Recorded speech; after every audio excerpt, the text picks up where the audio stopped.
विरोधात जास्त म्हणजे काही उपयोग नसतो. किती वर परत करणार आपण? दिल्लीतलं शेतकरी आंदोलन खूप महत्त्वाचा विषय. मला वाटतं आपण पाहत असाल जणू काही देशाच्या बॉर्डरवर हे सगळे खिळे वगैरे लावले. तसं दिल्ली बॉर्डर ते कोणाच्या विरुद्ध? अन्नदात्याच्या विरुद्ध.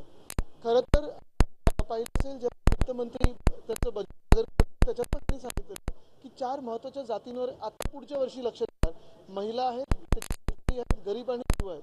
प्रत्येक वर्ग नाराज आहे.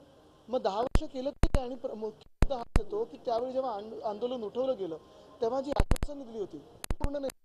MS स्वामीनाथन यांना भारतरत्न दिलं, पण ते ज्यांच्यासाठी बोलत होते त्यांच्यावर लाठीचार्ज होतो. ड्रोन मधून अश्रुधूर सोडलं जातं. मग हे नक्की कोणाचं राज्य आम्ही समजायचं? आज कृषीप्रधान देश आपण बोलतो, पण आपण पाहिलं की जसं काही त्यांच्यावर हमला केला जातोय, लाठीचार्ज आहे, गोळीबार आहे, सगळंच केलं जातं. एवढं दिल्ली सील करण्यापेक्षा दिल्ली बंद मत करो, दिल खोलोवर बात करो. हे त्यावेळी पण आपल्याला आठवत असेल, महाराष्ट्रात जेव्हा मोर्चा होता, मुंबईत येत होता, तेव्हा काही भाजपच्याच खासदारांनी त्यांना अर्बन नक्सल, माओवादी वगैरे सगळ्या घोषणा दिलेल्या होत्या. पण